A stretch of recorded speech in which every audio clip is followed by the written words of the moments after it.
سستی کرتا تھا. اللہ اکبر.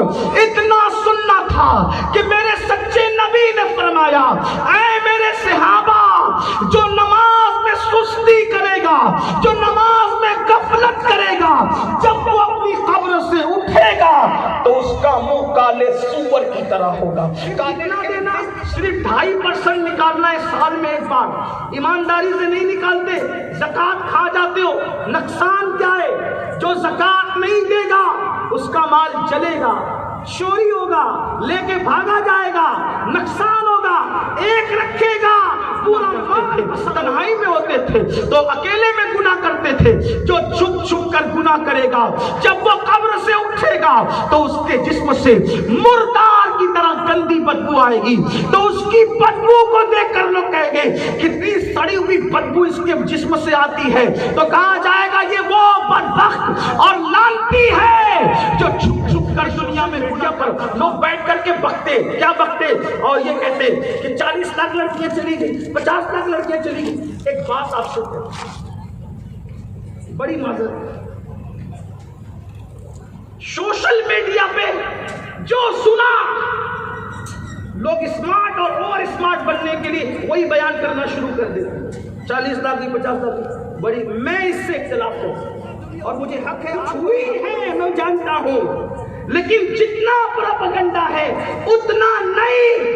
ہم اس کو آگے نہ بڑھائیں. ان کی سب کی قسم کسی کی ماں اتنی باحیا نہیں ہے جتنا مسلمانوں کی بیٹیاں باحیا ہیں. گیا تھا ان کے چہرے صحیح سلامت تھے, لیکن جب قیامت کے دن وہ اپنی قبروں سے اٹھیں گے تو میرے سچے نبی نے فرمایا, آپ کے سچے نبی نے فرمایا, ہم سب کے سچے نبی نے فرمایا دوسرا گروہ جب اپنی قبر سے اٹھے گا تو اس کا منہ, اس کا چہرہ کالے سور کی طرح ہوگا, کالے خنزیر کی طرح ہوگا, اور اس کو بھی منہ کے بل گھسیٹتے ہوئے جہنم میں جانے کا حکم ہوگا. فرشتے اس دوسرے گروپ کو بھی گھسیٹتے ہوئے منہ کے بل جہنم میں لے جائیں گے. حضرت معاذ بن جبل نے جب یہ بات سنی تڑپ تڑپ گئے, بے چین ہو گئے, بے قرار ہو گئے, اور عرض کیا یا رسول اللہ صلی اللہ علیہ وآلہ وسلم, میرے ماں باپ آپ پہ قربان آقا, جن کا منہ کالے سور کی طرح ہوگا, قبر سے اٹھتے وقت جو کالے خنزیر کی شکل میں اٹھیں گے, ان کا جرم کیا تھا, وہ کیا جرم کی وجہ سے انسان کے باوجود کالا سور منہ لے کر اٹھیں گے. تو میرے آقا نے, سچے نبی نے سب فرمایا, اللہ اکبر. آقا فرماتے ہیں قبر سے اٹھتے وقت جن کے منہ کالے سور کی طرح ہوں گے وہ لوگ ہوں گے جو اپنی نمازوں میں سستی کیا کرتے تھے, نمازوں میں غفلت کیا کرتے تھے, جو نماز نہیں پڑھتے تھے. لڑک جاؤ مسلمانوں, بے چین ہو جاؤ مسلمانوں, تڑپ جاؤ مسلمانوں.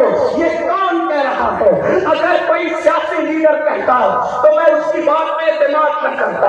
اگر کوئی صرف خطیب کہتا تو لوگ ہنس کے اڑا سکتے تھے, لیکن یہ وہ کہہ رہا ہے, تمہارے منہ سے جو نکلی وہ بات ہو کے رہی. اللہ اللہ میرے بھائی, لوگوں سے نفرت کرتے کرتے, لوگوں سے عداوت کرتے کرتے, کیا اب آپ کو اپنے آپ سے بھی محبت نہیں, اپنے آپ سے بھی محبت نہیں, اپنے آپ سے بھی پیار نہیں؟ آقا فرما رہے ہیں جو دنیا میں نماز میں غفلت کرے گا, نماز میں سستی کرے گا, وہ قبر سے اٹھے گا تو اس کا منہ کالے سور کی طرح ہوگا, کالے خنزیر کی طرح ہوگا. ذرا تصور تو کرو, چہرے پہ پھنسی نکلے تو کیسے تڑپ جاتے ہو. اللہ نہ کرے, اللہ کسی دشمن کو بھی وہ دل نہ دکھائے کہ کسی کے منہ پر کوڑ ہو جائے, کسی کے منہ میں سفید داغ ہو جائے. اللہ اکبر. اللہ مجھے اور آپ سب کو اور ہم سب کی قیامت تک کی نسلوں کو پنجتن کے صدقے ایسی بیماریوں سے بچائے. لیکن سوچو تو مسلمانوں, اگر کسی کے منہ پر بنس کا داغ ہو جائے, کوڑ کا داغ ہو جائے, تو وہ شادیوں میں جانا بند کر دیتا ہے, وہ ولیمے میں جانا بند کر دیتا ہے, وہ محفلوں میں جانا بند کر دیتا ہے. کیوں؟ اس لیے کہ شرماتا ہے. میں کوڑ والا منہ لے کر کیسے جاؤں شادیوں میں, کوڑ والا منہ لے کر کیسے جاؤں دوستوں کی محفل میں. مجھے بتاؤ, جب کوڑ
خطاب مانا. اس نبی نے فرمایا جس کے کہنے پر ہم نے دین اسلام کو حق مانا, وہی نبی فرما رہے ہیں کہ جو نماز میں سستی کرتے تھے. کتنی سادگی سے میرا بھائی کہتا ہے کہ مولانا ٹائم نہیں ملتا نماز, مولانا ٹائم نہیں ملتا نماز کے لیے, موبائل پہ گیم کے لیے ٹائم ہے میرے بھائی, یوٹیوب پر رات بھر کے لیے ٹائم ہے میرے بھائی, دوستوں کے ساتھ بیٹھنے کے لیے ٹائم ہے میرے بھائی. اللہ کے لیے ٹائم نہیں ہے تیرے پاس, اللہ کے لیے سوچ تو صحیح, اللہ کے لیے ٹائم جس اللہ نے سب دیا اس اللہ کے لیے ٹائم نہیں. مرنا نہیں ہے تجھے, قبر میں نہیں جانا ہے تجھے, یہ دنیا مکار ہے, فریبی ہے. جتنی دھوکے باز یہ دنیا ہے اتنا دھوکے باز میں نے کسی کو نہیں. بادشاہوں کے ساتھ اس نے دھوکہ کیا. کہاں ہے فرعون, کہاں ہے نمرود, کہاں ہے بخت نصر, کہاں ہے جنت بنانے والا شداد, کہاں ہے اپنی تجوریوں کی چابیوں پہ غرور اور گھمنڈ کرنے والا قارون, کہاں ہے؟ نہ نیک رہے نہ بد رہے, سب زمین کے اندر ہے. ہمیں بھی چاہیے بہت جلدی جانا ہے, بہت دن نہیں جینا. یہ امت تو 60-70 سال طبعی عمر جیتی ہے, جو 70 کے آگے جا رہے بڑے نفے میں ہے, اندر چلیے, جو 70 کے اوپر جا رہے نفے میں ہے. بہت نہیں جینا, ٹائم نکالو, توبہ کرو. نماز کے بغیر کیسے سچے مسلمان رہ سکتے ہو؟ مسجدیں ویران کر, مسجدیں ویران کر دی. اللہ کے رسول فرما رہے ہیں کالے سور کا منہ لے کے اٹھو گے کالے خنزیر. کچھ لوگ یہ بھی کہتے ہیں, کچھ لوگ یہ بھی کہتے ہیں, برا مت ماننا, نہیں مولانا ہم تو غوث پاک اور غریب نواز کے ماننے والے ہیں, ہم تو جنت ہی میں جائیں گے. یہ بہت بڑی غلط فہمی ہے. توجہ کرنا, میرے تمام جملوں پر غلط رنگ مت دینا. یہ بہت بڑی غلط فہمی ہے کہ غوث پاک اور غریب نواز کے ماننے والے پھر زنا کریں, شراب پیے, چوری کرے, نماز نہ پڑھے, زندگی بھر ناپاک پھرتے رہیں, پھر بھی جنت کے پیے. ایک آدمی کہ میں وزیر اعظم ہوں, آپ مان لو گے جب تک اس کے پاس دلیل نہ ہو. ایسی باتیں کوئی مان لیتا ہے تو آخر وہ بندہ غوث پاک کا ماننے والا کیسا ہو سکتا ہے جو پوری زندگی کبھی مسجد میں نہ آئے؟ غوث پاک کو 40 سال تک اپنی زندگی گزاری کہ روزانہ عشاء کی وضو سے آپ فجر کی نماز پڑھتے تھے, اس طرح آپ نے 40 سال گزارے, پوری رات نہیں سوئے, عشاء کے وضو میں فجر کی نماز پڑھی. کم سے کم قادری ہونے کا اتنا تو حق ادا کرو کہ شیخ عبد القادر عشاء کے وضو سے فجر پڑھتے. قادری ہونے کے لیے اتنا تو کرو کہ عشاء کے وضو سے عشاء پڑھ لو, فجر کے وضو سے فجر پڑھ لو. آپ کو بری لگی میری بات تو معاف کرنا, لیکن غوث پاک فرماتے, شیخ عبد القادر جیلانی میرے غوث اعظم فرماتے ہیں, لیکن میرا عقیدہ پہلے سن لو. اللہ نے غوث پاک غریب نواز کو اتنی طاقت, اتنا عزت, اتنی وجاہت دی ہے کہ وہ جسے جائے جنت میں لے جائے. لیکن وہ لوگ خود اتنے خوددار اور غیرت مند ہیں کہ غوث پاک فرماتے بے نمازی مرے تو اسے مسلمان کے قبرستان میں دفن مت کرو. تو جو غوث پاک بے نمازی کو قبرستان میں برداشت نہیں کرتے, گوارا نہیں کرتے, وہ غوث پاک بے نمازی کو اپنے سلسلے میں کیسے قبول کرے؟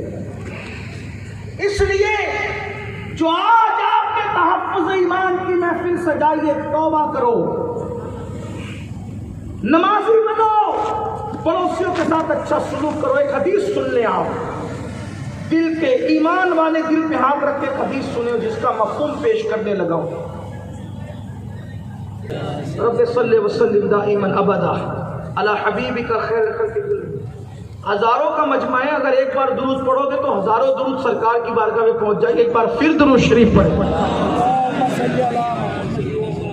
اللہ رب محمد صلی اللہ علیہ وسلم نحن عباد محمد صلی اللہ علیہ وسلم. ایک حدیث سنیں اسی سے منسلک, درۃ الناصحین کے اندر یہ حدیث لکھی ہوئی ہے, اس کا مفہوم پڑھ رہا ہوں. اللہ کے رسول صلی اللہ علیہ وسلم اپنے اصحاب کے ساتھ جلوگر ہیں, اپنے صحابہ کے ساتھ بیٹھے ہوئے. آپ ذرا غور کریں, حضور کا ذکر اتنا اچھا لگتا ہے, حضور کتنے اچھے لگتے ہوں. ان کا چہرہ کتنا اچھا لگتا ہوگا. میرے امام ان کے چہرے کے بارے میں کہتے ہیں لم یاتی نذیرو کا فی نظرین.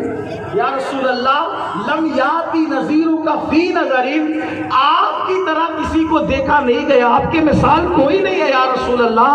لم یاتی نذیرو کا فی نظرین مثلے تو نہ شد پیدا جانا، جگراج کو تاج تورے سر سو ہے تجھ کو شہید و سرا جانا. کہتے لکا بدر فی الوجہ الاجمل، لکا بدر فی الوجہ الاجمل، خط حال ماں زلف ابر اجل، تورے چندن چندر برو کنڈل رحمت کی بھرن برسا جانا. بڑی خوبصورت ہستی ہے میرے آقا، اتنے خوبصورت تھے کہ صحابہ کہتے ہیں اگر اللہ اپنے محبوب پر ان کے ہاتھ پر کوئی معجزے کو ظاہر نہ بھی فرماتا تو حضور اتنے خوبصورت بن کے آئے تھے کہ لوگ حضور ہی کو دیکھتے جاتے اور اسلام قبول کرتے. میں لیے ہوئے کیا وہ محفل ہوگی، آسمان بھی رشک رشک سے دیکھتا ہوگا اس محفل کو جس میں میرے آقا اپنے اصحاب کے ساتھ جلوہ گر تھے. ایسے میں ایک جوان روتے ہوئے آیا، وہ جوان روتے ہوئے آیا اور اس جوان کا رونا میرے نبی سے دیکھا نہ گیا، اس لیے کہ میرے آقا کی شان یہ ہے حضور علیہ السلام کسی کی بھی آنکھ میں آنسو دیکھنا گوارا نہیں کرتے تھے. آقا علیہ الصلوۃ والتسلیم نے جب اس جوان کو روتے ہوئے دیکھا تو آقا تڑپ گئے، بے چین ہو گئے، بے قرار ہو گئے اور آقا نے اس جوان سے کہا اے نوجوان تو کیوں رو رہا ہے، تیرے رونے کی وجہ کیا ہے؟ وہ جوان اپنے دل کا دکھڑا میرے کریم آقا بندہ پرور مصطفیٰ جان رحمت صلی اللہ علیہ وآلہ وسلم کی بارگاہ میں یوں عرض کرتا ہے میرے آقا میرے ماں باپ آپ پہ قربان، میرے ابو کا انتقال ہو گیا، میرے باپ کا انتقال ہو گیا اور میں دیہاتی ہوں آقا، دیہات میں رہنے والا ہوں آقا. میرا باپ مر گیا دیہات میں اور اس کو نہ کوئی کفن پہنانے والا ملتا ہے نہ کوئی غسل دینے والا ملتا ہے آقا. میں اس کے چہرے پہ چادر ڈال کر آپ کی بارگاہ میں آیا ہوں یا رسول اللہ صلی اللہ علیہ وآلہ وسلم میں کیا کروں آقا، میرے باپ کا انتقال ہو گیا، نہ کفن دینے والا ہے نہ کوئی نہلانے والا ہے. میرے کریم آقا صلی اللہ علیہ وآلہ وسلم نے مجمع پہ نظر ڈالی اور آقا کریم صلی اللہ علیہ وآلہ وسلم نے اپنے صحابہ میں افضل البشر بعد الانبیاء بالتحقیق سیدنا صدیق اکبر کو دیکھا، فاروق اعظم کو دیکھا اور دونوں سے فرمایا اے ابو بکر عمر اٹھو جلدی جاؤ اور جا کر اس کے گاؤں میں پہنچو، اس کے دیہات میں پہنچو اور اس کے باپ کو غسل دو، اس کے باپ کو اپنے ہاتھ سے کفن پہناؤ اور نماز جنازہ پڑھ کر اس کے باپ کو قبر میں لحد کے سپرد کر دینا. جیسے ہی میرے آقا کے یہ دونوں یار صدیق و فاروق بارگاہ رسالت سے اٹھ کر اس دیہات میں پہنچے کہ اس کو غسل دیں گے، اس کو کفن پہنائیں گے، جیسے ہی اس کے منہ سے چادر ہٹائی، چادر ہٹا کے کیا دیکھا اللہ اکبر کہ اس شخص کا منہ، اس میت کا منہ کالے سور کی طرح ہو گیا، کالے خنزیر کی طرح ہو گیا. یہ کب کی بات ہے؟ یہ دور رسالت کی بات ہے، مصطفیٰ جان رحمت کے ظاہری دور کی بات ہے. ایک شخص کا منہ کالے خنزیر کی طرح ہو گیا، کالے سور کی طرح ہو گیا. دونوں بے چین ہو گئے، پیروں کے نیچے سے زمین کھسک گئی. اللہ اکبر، جلدی سے چہرے پہ کپڑا ڈالا اور بہت روئے، دونوں بہت روئے، بہت آنسو بہایا اور ایک قاصد کو اللہ کے رسول کی بارگاہ میں بھیجا. یا رسول اللہ صلی اللہ علیہ وآلہ وسلم جس انسان کو آپ نے غسل دینے اور کفن پہنانے کے لیے بھیجا تھا حضور اس کا منہ تو کالے سور کی طرح ہو گیا، کالے خنزیر کی طرح ہو گیا. اس کو کیسے غسل دیں گے، اس کو کیسے کفن پہنائیں گے، اس کا جنازہ کیسے پڑھیں گے، اس کو قبر میں کیسے رکھیں گے؟ تو میرے آقا صلی اللہ علیہ وآلہ وسلم نے جیسے یہ بات سنی حضور علیہ السلام بذات خود بنفس نفیس اس دیہات میں تشریف لائے. آقا علیہ السلام آئے، جیسے ہی چہرے سے کپڑا ہٹایا تو کیا دیکھا؟ اس شخص کا چہرہ کالے سور کی طرح تھا، کالے خنزیر کی طرح تھا. میرے آقا بھی بہت روئے، میرے سرکار کی آنکھوں میں آنسو آئے اور مسکا پر ستاروں کی انجمن سجنے لگی. ایسے میں آقا علیہ السلام نے اپنے ہاتھوں کو اٹھایا اور ہاتھوں کو اٹھا کر اللہ سے عرض کرتے ہیں اے عیبوں کو ڈھانپنے والے مولا اس شخص کا چہرہ صحیح کر دے، درست کر دے تاکہ اس کو کفن پہنایا جا سکے، اس کو غسل دیا جا سکے. میرے آقا کا دعا کرنا تھا میرے امام یوں کہتے ہیں عنایت کا جوڑا اجابت کا صحرا دلہن بن کے نکلی دعائے محمد اجابت پہ جھک کر گلے سے لگایا بڑی ناز سے جب دعائے محمد میرے آقا نے دعا کی دعا کرنا تھا کہ فوری طور پر اس کا چہرہ درست ہو گیا اس کا چہرہ اچھا ہو گیا اس کا چہرہ جو سور کی طرح تھا ٹھیک ٹھاک ہو گیا جلدی جلدی لوگوں نے غسل دیا کفن پہنایا اور کفن پہنا کر لوگوں نے نماز جنازہ ادا کی جیسے ہی نماز جنازہ پڑھی کسی نے دھیرے سے کہا ارے ارے اس کا چہرہ پہلے تو کالے سور کی طرح ہو گیا تھا کالے خنزیر کی طرح ہو گیا تھا اب ذرا دیکھو اس کا چہرہ کیسے ہے ذرا دیکھو تو صحیح نماز جنازہ کے بعد اب اس کے چہرے کی کیفیت کیا ہے جب اس کا کفن ہٹایا گیا چہرے سے کفن ہٹا تو لوگوں نے کیا دیکھا دوبارہ سے اس کا چہرہ پھر سے کالے سور کی طرح تھا پھر سے کالے خنزیر کی طرح تھا صحابہ بھی رو پڑے اللہ کے رسول بھی رو پڑے صحابہ کرام نے پوچھا یا رسول اللہ اس شخص کا چہرہ بار بار کالے سور کی طرح کیوں ہو جاتا ہے کالے خنزیر کی طرح کیوں ہو جاتا ہے تو میرے آقا صلی اللہ علیہ وآلہ وسلم نے کوئی جواب دینے کی بجائے اس کے بیٹے کو بلایا اور بیٹے کو بلا کر کے فرمایا اے نوجوان تو ہی بتا کہ تیرا باپ کرتا کیا تھا کیونکہ میرا اللہ کسی پہ ظلم نہیں کرتا میرا اللہ کسی بندے پہ ظلم نہیں کرتا یہ بتا تیرے باپ نے آخر کیا کیا ہے اس کا جرم کیا تھا وہ کرتا کیا تھا تو اس کے جوان بیٹے نے کہا یا رسول اللہ صلی اللہ علیہ وآلہ وسلم میرا باپ کوئی گناہ نہیں کرتا تھا میرا باپ کوئی برائی نہیں کرتا تھا بس اس کی کمزوری اتنی تھی کہ جب نماز کا وقت آتا تو نماز کے وقت میں وہ سو جایا کرتا تھا وہ نماز نہیں پڑھتا تھا وہ نماز میں غفلت کرتا تھا وہ نماز میں سستی کرتا تھا اللہ اکبر اتنا سننا تھا کہ میرے سچے نبی نے فرمایا اے میرے صحابہ جو نماز میں سستی کرے گا جو نماز میں غفلت کرے گا جب وہ اپنی قبر سے اٹھے گا تو اس کا منہ کالے سور کی طرح ہوگا کالے خنزیر کی طرح ہوگا میرے بھائیو اللہ نے زندگی دی ہے 10 منٹ کا ٹائم لگتا ہے ایک وقت کی نماز کے لیے مسجدوں کو ویران مت کرو اللہ کی بارگاہ میں توبہ کرو رب کی بارگاہ میں گر گراؤ اپنی زندگی کو بدل دو اپنی زندگی کو تبدیل کرو اس محفل میں آئے ہو رسول پاک کی محفل میں مصطفیٰ جان رحمت کی محفل میں اتنے سارے علماء موجود ہیں اتنے سارے مشائخ موجود ہیں ان کی موجودگی میں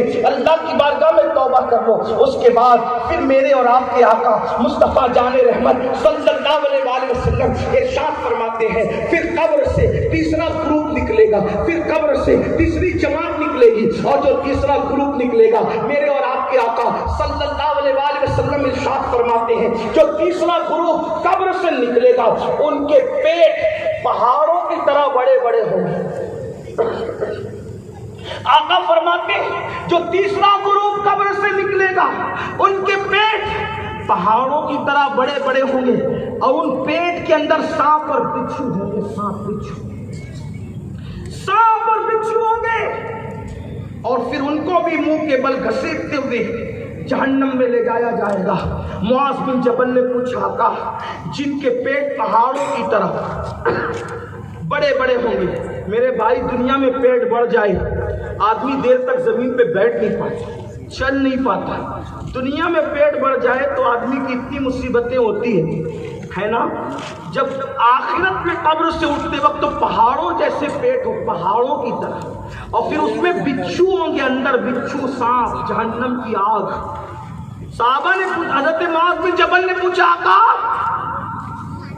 وہ جن کے پیٹ پہاڑوں کی طرح بڑے بڑے ہو جائیں گے ان کا گناہ کیا ہوگا آقا فرماتے وہ مالدار ہوں گے مگر وہ زکوٰۃ ادا نہیں کرتے آج لوگ زکوٰۃ بھی صحیح طور پہ نہیں نکالتے جان پہ آتی ہے زکوٰۃ دینا نہیں دیتے زکوٰۃ تھوڑی سی دیں گے بس زیادہ نہیں دیتے اپنی پوری پونجی اور رقم کا حساب لگا کر علماء سے زکوٰۃ کا مسئلہ پوچھ کر پوری زکوٰۃ ادا کرو میں اس جلسے میں چندے کا اعلان کرنے والا نہیں ہوں لوگ جو صدقے اور زکوٰۃ کا ذکر سنتے تو بولتے ابھی مولانا چندے کا ذکر کریں گے میں کوئی چندے کا ذکر نہیں کروں گا آپ کے بھلے کے لیے کہہ رہا ہوں اللہ کے رسول علیہ السلام کے غلاموں اپنی زکوٰۃ پوری حساب کر کے نکالو فائدہ آپ کا ہے مصیبت لگتی ہے، تکلیف لگتی ہے، میری کمائی سے اتنا پیسہ نکال دوں، میرے بھائی تیری میری کیا کمائی ہے؟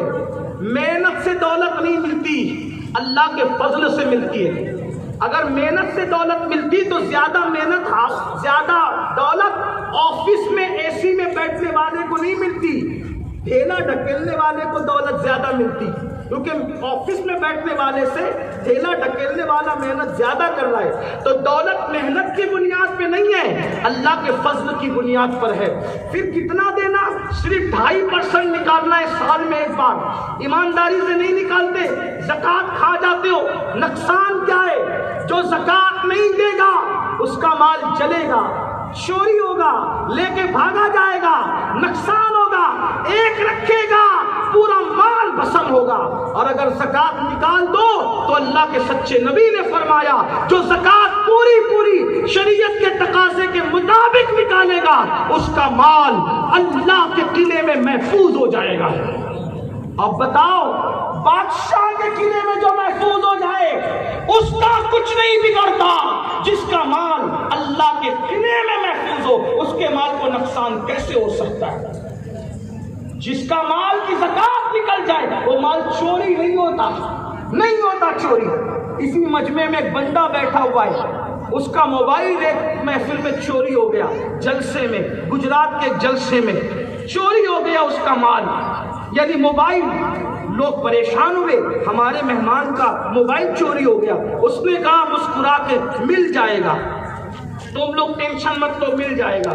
لوگوں نے کہا حضرت آپ سے تو محبت ضرور ہے لیکن اتنے یقین کے ساتھ چوری شدہ موبائل کے بارے میں آپ کہتے ہیں مل جائے گا؟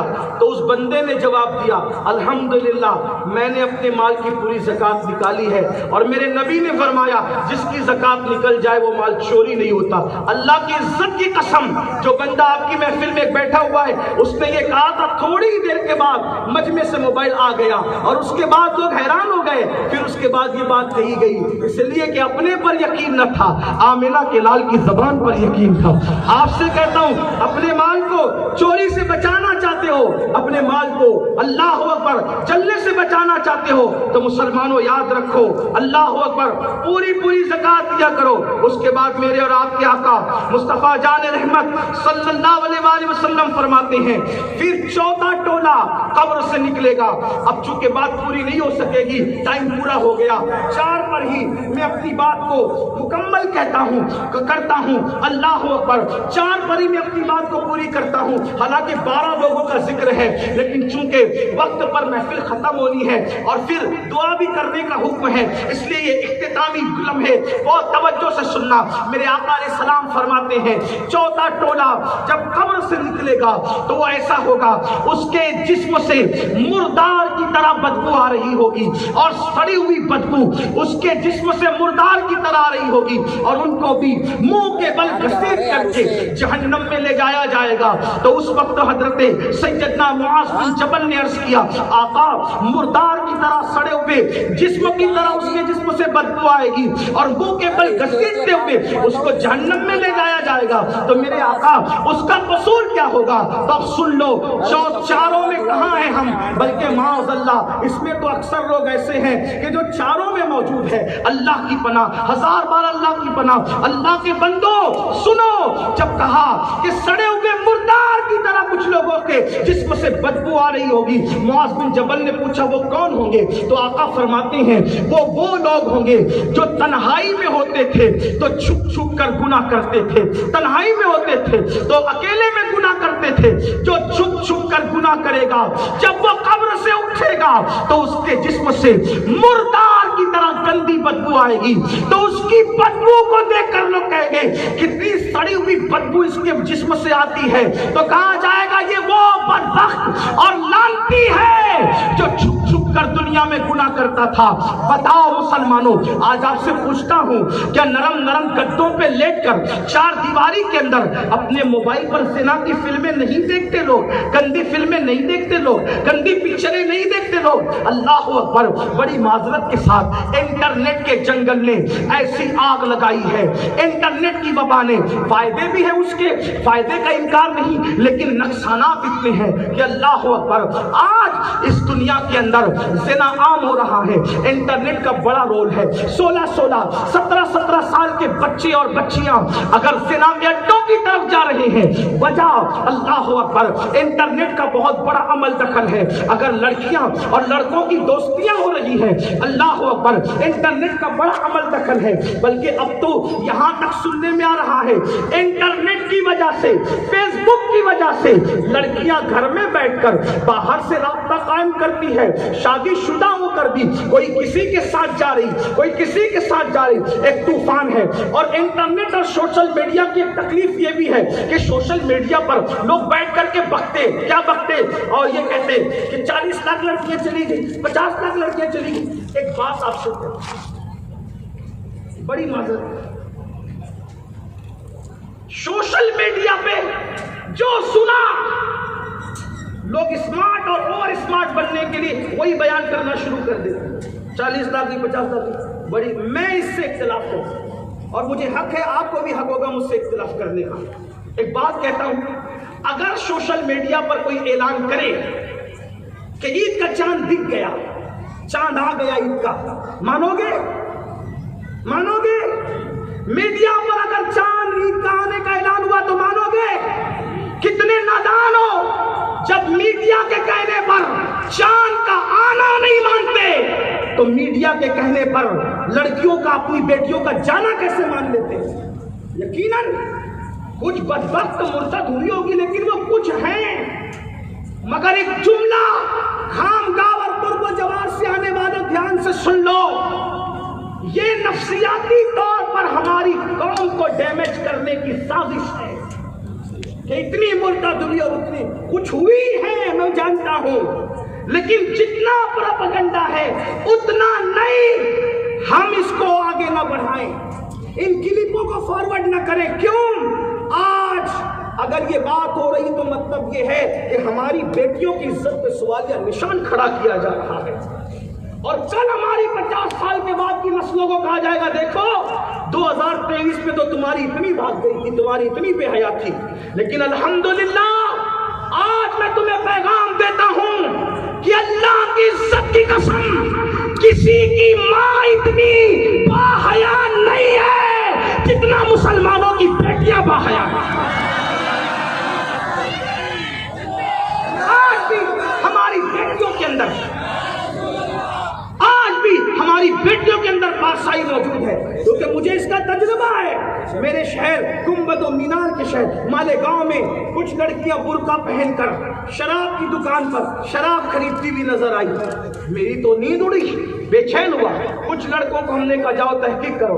پتا چلا برقع تو اپنا تھا، اندر جو تھی وہ اپنی نہیں تھی. میں نے سجدہ شکر ادا کیا. یعنی نفسیاتی طور پر یہ بھی ہمارے ساتھ کھیل کھیلا جا رہا ہے. اس لیے ہمیں جلسے میں کوئی بات کہنے کی ضرورت نہیں ہے کہ اتنی مرتد ہو گئی اور اتنی بھاگ گئی. ہاں چند ضرور گئی ہے، اس کا اعتراف ہے. اس کے لیے ہمیں کرنا یہ ہے کہ گھر میں ہمیں تربیت کا ماحول قائم کرنا ہے. اپنی بچیوں کو زیور دینے کی بجائے کردار سیدہ فاطمہ دینا ہے. اپنے بچوں کو علی اکبر کی جوانی کی غیرت دینا ہے. اپنے بچوں کو محمد بن قاسم کا جذبہ دینا ہے. اپنے بچوں کو طارق بن زیاد کی طرف دینا ہے. اپنے بچوں کو بلال کا عشق رسول دینا ہے. صدیق کا سوز اور علی کے بازو کی قوت کا تصور دینا ہے. گھروں میں اسلامی ماحول بناؤ، ہم کنٹرول کر سکتے ہیں. اور آپ کو بتاؤں الحمدللہ جو بیٹیاں سیدہ فاطمہ سے جڑی ہوئی ہے وہ نہیں جاتی کسی کے ساتھ. جو سیدہ زینب سے وابستہ ہے وہ نہیں جاتی کسی کے ساتھ. کہیں وہ جو نہ فاطمہ الزہرا سے جڑی تھی، نہ زینب کبریٰ سے جڑی تھی، نہ عائشہ صدیقہ سے جڑی تھی، نہ خدیجہ الکبریٰ سے جڑی تھی، وہ گئی تو کیا گئی. جو ان سے نہ جڑے وہ مسلمان ہی کیسی وہ گئی تو کیا. آج بھی میری سیدہ کی خلیز کہیں نہیں جاتی. وجہ ہمارے یہاں بیٹی کا تصور وہ نہیں ہے جو اوروں کے یہاں ہے. بیٹی مطلب لوگوں کے یہاں کپڑے دھونے والی، برتن دھونے والی، مانجنے والی. جہیز نہیں آنے پر جسے پھانسی دے دی جائے لوگ اس کو بیٹی کہتے ہیں. ہمارے یہاں بیٹی یہ ہے کہ جب بیٹی آتی ہے تو نبیوں کا سردار اٹھ کر کے کھڑا ہو جاتا ہے. بیٹی کا تصور یہ ہمارے بیٹی کا مطلب ہمارے یہاں سیدہ زینب ہے. جب پورا قافلہ کربلا میں مردوں کا کٹ جاتا ہے تو پوری بہادری کے ساتھ رسول اللہ کے خاندان کی آبرو بچا کر جو مدینے تک قافلہ لے کر آتی ہے اس کو علی کی بیٹی زینب بنت علی کہا جاتا ہے. اس لیے ہاں ارتداد کی لعنت پھیر رہی ہے لیکن صرف لڑکیوں میں نہیں، لڑکے بھی اس کا شکار ہیں. ہمیں استقامت سکھانا ہو، بلکہ اللہ کے رسول علیہ السلام نے فرمایا اپنے بچوں کو 3 باتیں سکھاؤ. نمبر 1 اپنے نبی کی محبت، نمبر 2 اہل بیت کی محبت، نمبر 3 قرآن کی تعلیم. اپنے بچوں کو 3 باتیں سکھاؤ. اور آپ سے بات آگے تو عرض کروں، مسلمانوں جب بچے بڑے ہونے لگتے ہیں تو ماں باپ کہتے ہیں ڈاکٹر بنائیں گے، ٹیچر بنائیں گے، وکیل بنائیں گے، انجینئر بنائیں گے، لائر بنائیں گے، بیرسٹر بنائیں گے. میں کہتا ہوں سب بناؤ، مجھے کوئی اختلاف نہیں. میں کوئی دقیانوزی خیال کا آدمی الحمدللہ اپنا تعارف کبھی اس طرح نہیں کراتا، لیکن آپ کو معلوم ہونا چاہیے خانقاہ والوں، ایک انگلش میڈیم اسکول اور جونیئر کالج کا چیئرمین میں خود ہوں. اس طرح میرا تعارف میں نہیں کراتا. میرا تعارف تو بس اتنا ہی ہے، بسط کو صفا گشت بیچارہ جامی غلام غلامان آل محمد. حضور کے غلاموں میں سب سے ادنا غلام ہوں، بس میرا یہی تعارف ہے. غوث پاک کی چوکھٹ کے تعارف ہے، اس سے بڑا اور کیا بات ہو سکتی ہے. لیکن آپ کو ہم انگلش میڈیم کے مخالف نہیں. الحمدللہ سنی دعوت اسلامی نے محسوس کیا کہ اسکولوں سے الحاد اور بے دینی پھیل رہی ہے تو ہمارے امیر، ہمارے قائد نے یہ ہمیں مشورہ دیا، حکم دیا کہ جن اسکولوں سے بے دینی پھیل رہی ہے ہم بھی اسکول بنائیں گے. لوگ انگریزی تعلیم دے کر بے دینی پیدا کرنا چاہتے ہیں، ہم انگریزی تعلیم عشق رسول کے ماحول میں دیں گے. ہم انگریزی تعلیم عشق رسول کے ماحول میں دیں گے تاکہ ہمارے بچوں کے ایک ہاتھ میں ٹیکنالوجی ہوگی اور دوسرے ہاتھ میں ان کے قرآن مقدس ہوگا. الحمدللہ ہم نے انگلش میڈیم اسکول قائم کیے ہیں. آپ سے بھی کہتا ہوں آپ لوگ بھی اتنی دور دور سے آئے ہو، اپنے علاقے میں سنی دعوت اسلامی کی برانچز قائم کرو. خانقاہ والوں کچھ کرو، اللہ کے لیے کرو، اپنی قوم کے لیے کرو. اگر لوگ بے دین ہو رہے ہیں ان کو بچانے کے لیے جب تک گھر گھر نہیں جاؤ گے، محنت نہیں کرو گے، دین نہیں سمجھاؤ گے، دین نہیں سکھاؤ گے، اس وقت تک کہ کچھ نہیں بنتا. لیکن ایک بات آپ سے کہتا ہوں آخر میں غور سے سننا، مسلمانوں ڈاکٹر بناؤ، لائر بناؤ، وکیل بناؤ، انجینئر، ٹیچر، سب سے پہلے مسلمان بناؤ. سب سے پہلے مسلمان بناؤ. گھر میں ایسا ماحول بناؤ. اپنے گھر میں کتنا اسلام ہے بتاؤ، بتاؤ کتنا اسلام ہے. نہانے کے بعد باپ توال باندھ کر کے گھٹنے ننگے کر کے گھر میں پھرے گا، بیٹا کیا سیکھے گا؟ گھر میں کتنا اسلام ہے. جلسے میں آ کے اسلام بتاتے ہو کیسے مسلمان، گھر میں کہاں جاتے ہو؟ پوری دنیا میں اسلام کا پرچم لہرانے کا نعرہ لگانے والے پہلے اپنے گھر میں تو اسلام کا پرچم لہرا. تیرے گھر میں کتنا دین ہے، کتنا ہمارے گھروں میں دین ہے. جو باپ اپنی بیٹی کو بازو میں لے کر کے وہ سیریل دیکھ رہا ہے جس میں لڑکا اور لڑکی بھاگ رہے ایک دوسرے کے ساتھ، وہ بیٹی نہ بھاگے گی تو کون بھاگے گا؟ کہاں ہے ہمارے پاس دین؟ اگر مسلمان دین بچانا چاہتے ہیں جلسوں سے صرف دین نہیں بچے گا، اپنے گھروں میں دین ہمیں خود پیدا کرنا پڑے گا. اپنی بیٹی آدھی آستینی کپڑے پہن کر کے گھر میں گھومے، کہاں ہے دین؟ دین کہاں ہے؟ بیٹی بغیر دوپٹے کے کوچنگ میں جائے، کہاں ہے دین؟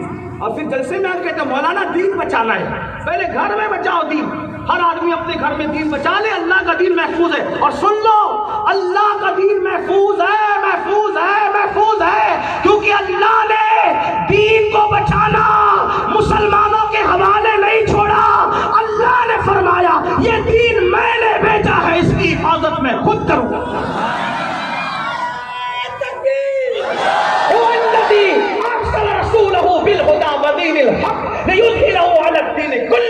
اللہ کا دین غالب ہونے کے لیے آیا ہے. تم دیندار بنو، ضرورت اس کی ہے. دین کا کچھ نہیں بگڑتا. جس وقت دین خطرے میں آئے گا اللہ دین کے دشمنوں کو ایمان کی دولت دے گا اور ان سے دین کی حفاظت کروائے گا. ہوا ہے، تاتاری آئے تھے، تاتاری آئے تھے، اسلام کو مٹائیں گے، کعبے کو ڈھائیں گے. اللہ نے انہی تاتاریوں کو ایمان کی دولت عطا کی اور وہی اسلام کے محافظ بن گئے. اقبال جیسا مفکر کہنے لگا ہائے آیا فتنہ تاتار کے افسانے سے پاسباں مل گئے کعبے کو صنم کھانے سے. بیٹیاں کوچنگ میں جا رہی ہیں بغیر دوپٹے کے, ولیمے میں جا رہی ہیں بغیر دوپٹے کے. آپ کا جناب جلسوں میں درد و بھری باتیں کرنے سے کچھ نہیں ہوگا. دین آپ کو خود, اور اگر آپ نے ایسا نہیں کیا تو اللہ کے غضب کے لیے تیار ہو جائے.